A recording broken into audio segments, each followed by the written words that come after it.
प्यारे बच्चों, आपका दिन मंगलमय हो। अगर आप नए हैं तो इस चैनल को सब्सक्राइब कर लें। चैनल का नाम है वीवी बीबीसी चैनल। छोटा मेरा खेत का बगलों के पंख कविता के रचयिता कौन है? उमाशंकर जोशी, रामानंद जोशी, शरद जोशी, भूपेन जोशी। तो इसमें आएगा उमाशंकर जोशी जो इसके कवि हैं। साहित्य की रसधारा कब तक चलती है? प्रातः काल तक, सायकाल तक, अनंत काल तक, समकाल तक। तो इसका आएगा अनंत काल तक। कविता का छोटा खेत किस आकार का है? चकोना, वर्ग, गोल, आयताकार। तो इसका आएगा चकोना है।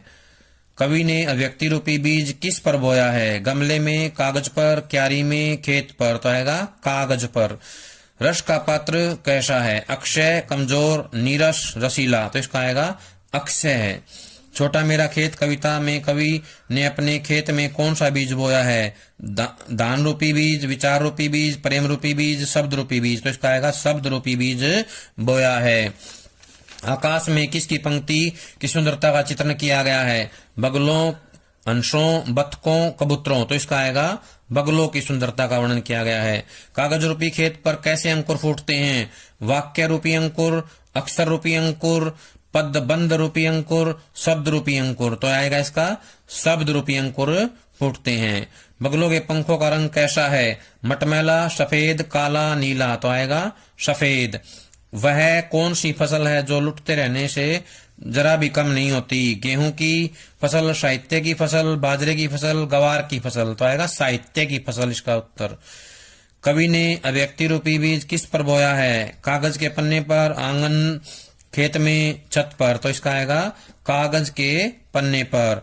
बगलों के पंख काले बादलों के ऊपर तैरते किसके समान प्रतीत होते हैं? प्रातः काल की सिंदूरी काया, सायकाल की पीली काया, रात्रि की काली काया, सांझ की सवेत काया। तो आएगा सांझ की सवेत काया। सांझ की सवेत काया जैसे लिखते हैं। अगला है छोटा मेरा खेत कविता में किस रस की अमृत धारा को अक्षय बताया गया है? साहित्य, वात्सल्य, करुणा, श्रृंगार। तो आएगा साहित्य। छोटा मेरा खेत कविता में कवि ने निम्न में से किसे रसायन कहा है? दूरियां, कल्पना, शब्द, साहित्य। तो आएगा कल्पना।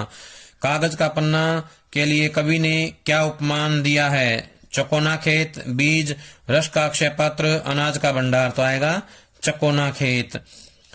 छोटा मेरा खेत कविता में कौन झूमने लगे? पेड़, शराबी, गायक, फल। तो इसका आएगा फल झूमने लगे। बगलों के पंख कविता में सांझ की सतेज सवेत काया क्या कर रही है? तैर रही है, उड़ रही है, भाग रही है, नहा रही है। तो आएगा तैर रही है। छोटा मेरा खेत कविता में किसकी रोपाई की बात कही गई है? सन की, फसल की, खेत की, बीज की। तो आएगा सन की बात की गई है, कही गई है।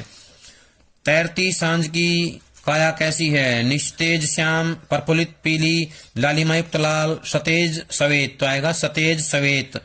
बगलों के पंख कविता में आकाश में कैसे बादलों की छाया छाई है? गहरे, काले, चित्रे, नीले। तो इसका आएगा काले, काले बादलों की छाया।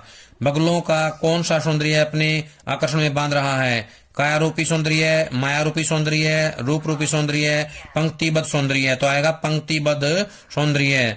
छोटा मेरा खेत कविता में किसकी कटाई की बात कही गई है? फसल, अनंतता, पेड़, अमरता। अनंतता इसका उत्तर आएगा। छोटा मेरा खेत कविता में किसकी धाराएं फूटने की बात कही गई है? नदी, अमृत, झरना, विष। तो आएगा अमृत। छोटे चकोने खेत उपमान का प्रयोग किसके लिए किया गया है? फसल, कागज का पन्ना, पल्लव, वर्गाकार। तो इसका आएगा कागज का पन्ना। यहाँ कवि किस खेत की बात कर रहे हैं? मन रूपी खेत, कागज रूपी खेत, प्यार रूपी खेत, हरियाली रूपी खेत। आएगा कागज रूपी खेत की बात कर रहे हैं। अगला क्वेश्चन है, आगे देखें। बगलों के पंखों द्वारा कवि ने कौन सी इंद्रिय चुराने की बात कही गई है? त्वचा, जिह्वा, कान, आंख। तो इसका आएगा आंख। बगुले कैसे उड़ रहे हैं? पंख खोलकर, पंक्तिबद्ध होकर, पंख बंद कर, फड़फड़ाकर। पंक्तिबद्ध होकर के इसका उत्तर आएगा। लुटते रहने से जरा भी कम क्या नहीं होती? संपत्ति, रसधारा, औषधि, पुस्तक। तो आएगा रसधारा। साहित्य का रसायन क्या है? श्रद्धा, सम्मान, कल्पना, जल्पना। तो इसका आएगा कल्पना। आकाश में किसकी पंक्ति की सुंदरता का चित्रण किया गया है? बगलों, हंसों, बतकों, कबूतरों। तो आएगा बगलों की सुंदरता का वर्णन किया गया है। प्यारे बच्चों, नेक्स्ट वीडियो पाठों के छोटे क्वेश्चन की आएगी, उससे पहले इनको याद कर लें। धन्यवाद।